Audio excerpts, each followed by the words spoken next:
Assalamualaikum teman-teman. Kali ini aku bahas si Mio, motor istriku. Jadi ini nggak restorasi gimana-gimana juga, karena emang sebenarnya udah sempet dirapiin juga sama aku, tapi belum selesai gitu teman-teman. Kelihatan lah ini masih ada beberapa karat-karat dan sebagainya. Kalau bodinya sih ini body KW semua ya. Satu pack itu pokoknya KW lah. Originalnya ada aku simpan. Cuman ini yang emang buat latihan aja kemarin gitu teman-teman. Nah, ini kelihatan ya sok-sok dan sebagainya itu karat lah, belum ada dibenerin. Ini lanjutannya aja, lanjutan buat ngerapiin kulitnya doang gitu. Kalau untuk mesinnya sih masih mulus, masih segel juga malahan, belum pernah dibongkar karena nggak ada permasalahan yang gimana-gimana. Cuman ngerapiin aja, sama ban nih udah 3 tahun nih belum ganti, jadi udah keras banget, sekalian diganti nanti. Jadi simak aja videonya gitu teman-teman. Nah, untuk project ini mungkin aku ngevideoin satu video doang kayaknya, nggak berpart-part atau gimana, karena emang ya ini ringan aja gitu karena habisnya juga kayaknya nggak banyak juga sih.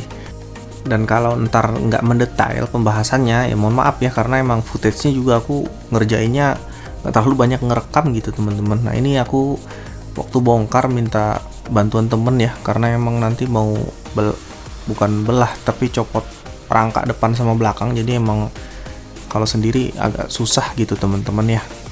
Jadi mungkin kebanyakan videonya bakalan timelapse aja ya, untuk detail-detail nyopot baut dan sebagainya mungkin nggak sedetail yang waktu bongkar si Satria gitu teman-teman, karena emang ini pada dasarnya emang udah umum aja, motor-motor Yamaha kan banyak nih. Jadi kalau misalnya mau yang detail mungkin di channel-channel yang lebih bermutu lah gitu teman-teman. Nah, di sini paling nih perkabelan dan sebagainya nih sempat rusak karena waktu aku ngerubah arus DC itu temanku sempat nggak pakai aki, jebol gitu teman-teman di bagian speedometer dan sebagainya, makanya ini kelistrikannya kemarin sempat error gitu teman-teman.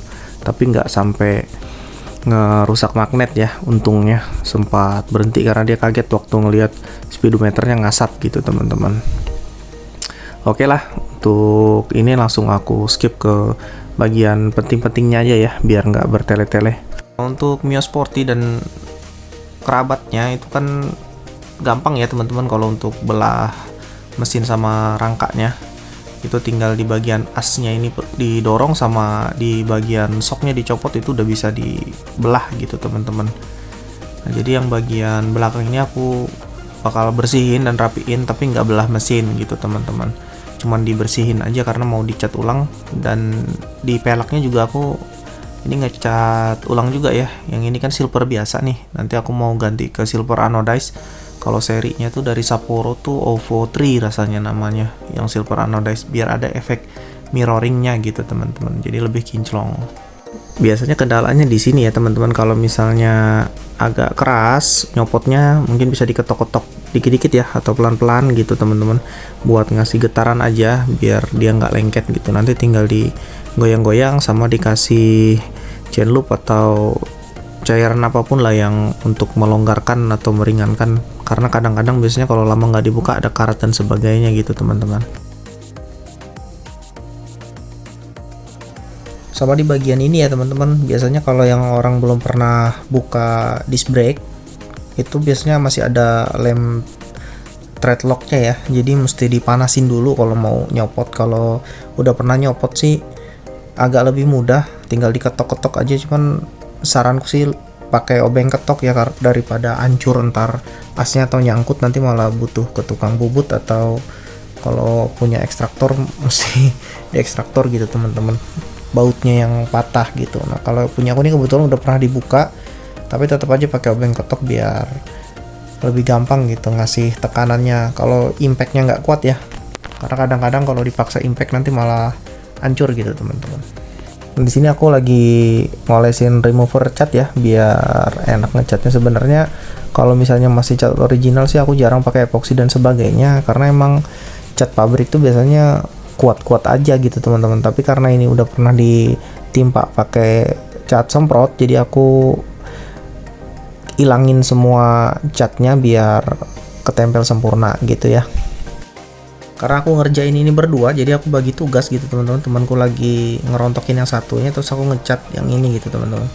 Ini OVO 3 ya, anodized silver. Di sini nggak pakai cat dasar dan sebagainya, langsung ini aja dan nggak di clear coat gitu teman-teman. Metodenya sama, aku pakai 3 lapis, yang penting udah rata semua. Jadi lapis pertama tipis, lapis kedua juga tipis, lapis ketiganya lumayan agak ditebelin gitu. Jadi pelan-pelan aja gitu teman-teman. Ya kayak kita ngecat biasa lah ya teman-teman. Aku langsung skip aja. Crankcase-nya juga aku cat ya teman-teman. Ini pakai silvernya dari Diton. Serinya aku lupa. Intinya ini dicat karena biar lebih mudah waktu pembersihan ya. Karena cewek kalau yang pakai jarang dibersihin gitu teman-teman. Nah untuk silver anodized-nya udah jadi kayak gini ya teman-teman. Akhirnya cover-covernya dicopotin yang kartu-kartu remi itu karena ini ban juga bakalan diganti. Lupa aku gitu ngapain di coverin, buang-buang uang. Akhirnya aku copot semua, yang belakang juga nggak pakai gitu. Untuk bak CVT-nya juga di silver anodized, dicat gitu teman-teman. Juga ini nggak aku kasih epoksi dan sebagainya, langsung timpa cat originalnya aja karena emang nggak ada terlalu baret-baret gimana gitu teman-teman. Efek mirroringnya sih lumayan oke ya, padahal ini cuma 2 lapis gitu teman-teman. Bisa kelihatan tanganku kepantul gitu. Nah di bagian sini nih teman-teman yang aku agak PR karena kabelnya kan udah diputus-putus mana-mana nih, jadi mesti diurut satu-satu lagi. Dan kalau mau ngetes gampangnya kan kita pasang body, karena ini bodinya kepisah dan aku malas ngira-ngira, akhirnya nanti aja benerinnya setelah terpasang gitu teman-teman. Ya kalau di reelnya ya aku sekitar 3 hari lah, karena relaynya aku pasang 3 di sini gitu teman-teman. Masing-masing aku pasangin relay gitu untuk perlampuannya. Oke. Lampu belakang itu kan pakai running ya teman-teman. Jadi kata istriku nyala terus. Jadi indikasinya mungkin switch remnya yang rusak. Jadi aku ganti aja. Sebenarnya bisa dibenerin, diakalin gitu, pernya dibenerin lagi. Tapi harganya kan murah ya. Jadi mending beli aja ya teman-teman. Oke, masangnya gampang, jadi aku nggak terlalu kasih detail. Nah nih penyebabnya nih. Jadi udah nggak ada bunyi klikinya lagi. Tuh dia udah lost gitu teman-teman. Ini nih yang bikin lampu rem nyala dan aki tekor ya. Nah di bagian belakang udah mulai rapi ya. Kenapa tuh udah kasih cover, udah dicat dan sebagainya. Ban juga udah baru tuh. Yang depan sih belum kesentuh karena masih belum kering tuh. Yang pelek depan kemarin ada sempet kesentuh tangan gitu teman-teman. Jadi aku bakalan ngetes lampu dulu deh untuk bener-benerin lampunya gitu teman-teman. Di sini aku sempat stuck ya teman-teman, sempat stuck 1-2 hari karena aku bingung nih jalurnya. Karena kalau Matic-nya Mio ini seharusnya tuh dari apa namanya nih, coil ya. Negatifnya tuh kan baut coil itu dikonekin ke aki gitu. Nih aku tes pakai apa namanya nih, tes pen DC gitu teman-teman. Ini negatifnya ada nih kelihatan ya tuh, nyala ya teman-teman. Kalau ditempel tuh artinya kan bener negatifnya di situ gitu teman-teman. Cuman harusnya kan kerangka ya itu nyambungnya. Nah ini di sini kalau kita tempelin nggak nyala teman-teman. Jadi aku nggak paham apa penyebabnya. Aku udah coba cari-cari nggak, tetep aja nggak ketemu gitu teman-teman. Akhirnya aku sambungin langsung gitu, coba dari akinya, baru relaynya bisa jalan gitu. Jadi anggap aja ini kemarin error yang aku bilang itu. Nah setelah negatif aki langsung ini, sementara udah jalan ya untuk apa namanya ini relaynya. Jadi udah normal kembali, tinggal kita gabungin soket-soketnya aja ke lampu yang bakalan dipasang dan sebagainya. Cuman khusus lampu belakang aku bikin jalur sendiri ya teman-teman, karena biar ikut waktu lampu senja dia on gitu teman-teman. Nih di sini tinggal diubah aja jalurnya gitu. Nah setelah pemasangan selesai, ini aku lagi melakukan pengetesan. Semua udah nyala termasuk senja dan lampu utama. Lampu sen juga udah nyala, remnya juga udah nggak nyala terus, udah nggak kepencet karena switchnya udah diganti. Jadi aku anggap ini clear, tinggal pemasangan doang gitu teman-teman, tinggal dirapiin lah. Nah di sini juga aku ganti ya untuk pengereman depannya pakai kaliper 2 piston Brembo-Bremboan gitu teman-teman. Jadi satu paket tuh 400 ribuan lah gitu ya. Dan ini sambungan ya, dia nggak monoblok, jadi inilah ketakutan aku yang dulu, makanya Satria aku nggak pakai, dan ternyata kejadian, apalagi barang KW gitu teman-teman. Nantilah aku jelasin. Ada Haidesu untuk hand grip, sama mikanya smoke ya untuk lampu belakang gitu teman-teman. Untuk CVT aku ringanin ya, rollernya jadi 10 gram. Di sini aku sambil nyambi masang stiker transparan juga, barengan kemarin sama stiker Satria ya. Jadi ya gitulah. Dan ini juga kalau dipasang kayak gini nih, pantulannya udah kering sempurna, jadi udah bisa ditutup untuk CVT-nya. Jadi tinggal perakitan. Ininya juga udah kering ya, tinggal dipasang lah semua gitu teman-teman. Kali ini pemasangan disc brake ya teman-teman. Ini catnya juga udah kering sempurna, karena kemarin yang ini aku ada cat ngerapiin gitu karena ada kepegang sidik jari lah gitu teman-teman. Udah bagus lagi, tinggal dipasang ya. Ini dia pakainya 4, aku nggak inget lagi nih merek apa, intinya sepaket lah sama yang kemarin gitu ya. Bautnya diganti baut stainless yang murah aja, nggak pro bolt juga. Ini yang biasa-biasa aja lah intinya gitu teman-teman. Ini kalau saran aku bisa diamplas dulu ya, kalau misalnya pengecatannya di situ nggak rapi, takutnya nanti ada ketebalan yang berbeda gitu teman-teman. Saran aja, tapi nggak apa-apa ya. Nah di sini aku nggak pakai thread lock ya untuk nguncinya, karena takutnya disc brake-nya nggak enak kan, nanti gampang gantinya gitu teman-teman. Mungkin aku langsung sekalian cerita yang terkait kaliper Brembo KW-nya itu. Dia kan nggak monoblok ya, jadi ada blok kanan sama blok kirinya. Nah di situ terjadi kebocoran teman-teman ya, namanya barang KW ya. Ini juga ketakutanku, makanya kemarin aku ngambil di Satria RCB yang monoblok gitu, karena rawan banget di situ terjadi kebocoran, dan akhirnya waktu bleeding itu nggak bisa keras. Mau nggak mau aku bongkar, o-ringnya tuh kayaknya jelek ya kualitasnya, jadi aku nggak punya stok o-ring, jadi aku lem aja pakai lem gasket sampai kencang termasuk o-ring-o-ringnya, dan akhirnya alhamdulillah bisa normal, walaupun agak masuk ke dalam ya, karena emang apa sih, master remnya kan masih bawaan tuh, jadi emang agak dalam buat dorong 2 piston gitu teman-teman. Jadi kalau misalnya beli barang-barang KW mesti ya gitulah ya, diperhatiin gitu, takutnya nyesal. Oke deh, kita lanjut. Setelah spakbor dipasang, tinggal dimasukin ban ya. Di sini gearboxnya aku ganti juga teman-teman, karena emang udah mulai ngaco gitu untuk pembacaan speedometernya. Sama di sini aku pakai motul untuk minyak remnya yang DOT 4 sisa FU kemarin. Tapi kalau misalnya boleh pilih, kayaknya lebih enakan yang Brembo deh teman-teman daripada yang motul. Tapi ini subjektif, jadi bebas aja, karena aku di sini juga punya 3 ya untuk minyak rem. Aku punya banyak gitu teman-teman. Ada Preston, ada motul, ada Brembo gitu. Cuman ini ngabisin motul aja gitu, tanggung. Sama di sini ada kendala juga waktu aku buka master remnya, bautnya selek ya teman-teman, akhirnya aku ganti pakai baut L gitu. Kita lanjutin ya teman-teman, ternyata footage-nya aku nggak ada, jadi langsung pakai video hasil aja ya. Di sini kita bahas dari depan. Ini lampu bilet ala-ala gitu teman-teman, 300 ribuan. Cuman dia udah ada kayak solenoidnya ya, jadi waktu lampu tembak tuh bagus gitu, dan bentuknya juga lumayan mirip-mirip bilet ya.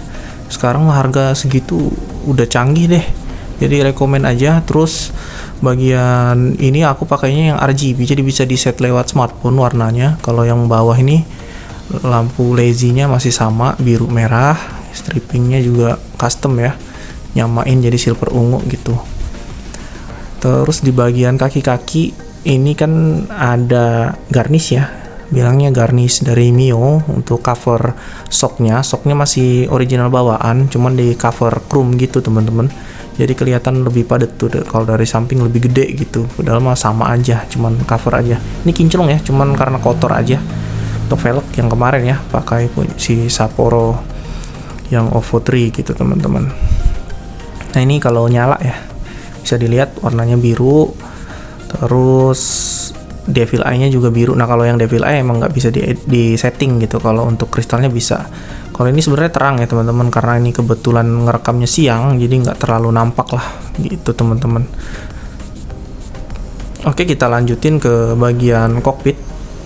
Di Di kokpit ini ada hand grip dari Haidesu, lumayan enak, harganya 100 ribuan, lebih tebal dari RCB feelingnya ya.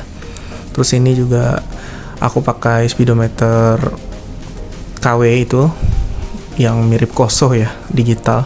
Nanti mungkin aku kasih detailnya, aku cut aja untuk yang di bagian sini ya. Nah di bagian sini ini aku lem sealant ya teman-teman, warna hitam, karena dia ada gap. Bodinya ini kan body KW nih, untuk yang ABS ataupun yang bodi kasarnya gitu teman-teman. Jadi emang nggak bisa rapet, akhirnya di sealant untuk ngisi kekurangannya. Kalau untuk spionnya aku pakai Yamaha aja. Untuk bandulnya atau jalurnya ini juga sama, pakainya yang KW-KW-an tuh yang 15 ribuan. Bautnya Probolt dari Heng ya, murah aja, itu dapatnya 20 piece kalau untuk Mio. Jadi aku pasang di tempat-tempat yang kelihatan doang gitu teman-teman.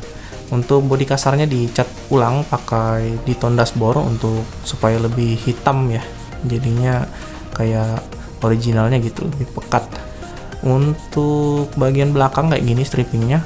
Terus di sini aku pakai lokalan, aku nggak tahu merek apa, intinya yang penting rapi aja. Pakai Amor di sini. Aku belinya sebenarnya yang chrome celup ya, bilangnya 90.000, ternyata ini mau polesan doang gitu teman-teman, tapi ya oke lah. Untuk mikanya dicat pakai Diton Candy Black, jadiin smoke gitu, jadi bukan pakai stiker atau spotlight ya. Di bagian samping ada shock dari DBS 8899G rasanya, seriesnya.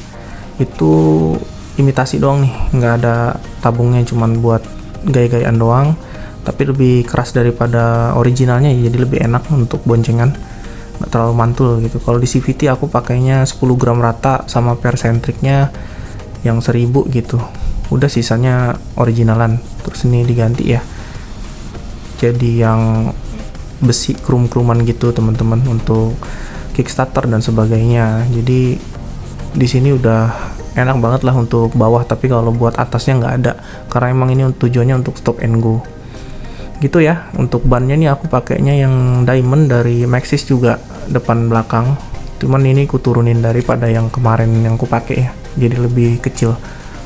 Untuk knalpotnya di sini ganti ya, awalnya kan pakai original tuh, nah sekarang aku rubah jadi pakai knalpot brong gitu, biar ada suaranya, karena bawaannya tuh suaranya gedean suara mesinnya daripada knalpotnya gitu, biar agak berasa aja naik motornya. Otomatis karbu aku set ulang, ketemunya di 38 118 gitu teman-teman, yang awalnya 35/100 gitu untuk PJMJ nya.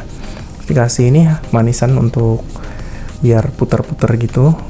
Udah stainless juga nih knalpotnya, suaranya adem nih ya, aku nyalain.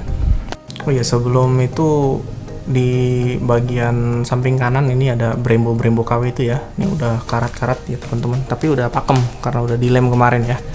Jadi itulah sulitnya kalau nggak monoblok terus bahannya KW gitu, kita mesti kasih cara lah supaya dia bisa pakem.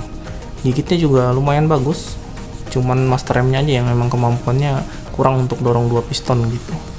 Terus apalagi ya, kayaknya udah sih. Oh ya, apa namanya, aku pakai voltmeter juga di sini buat ngelihat konsumsi akinya, karena emang ini kan sempat error ya, daripada bongkar-bongkar, jadi bisa kita cek dari situ. Mungkin nih kita dengar suaranya aja ya.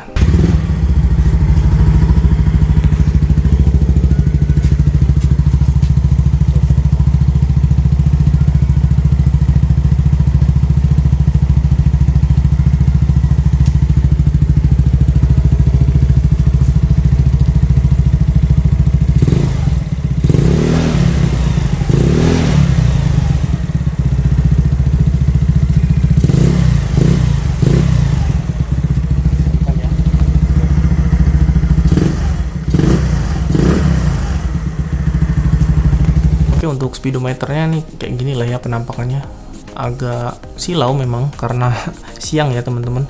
Jamnya nyala nih, sama jamku juga sama ya, jam 3 tepat gitu teman-teman.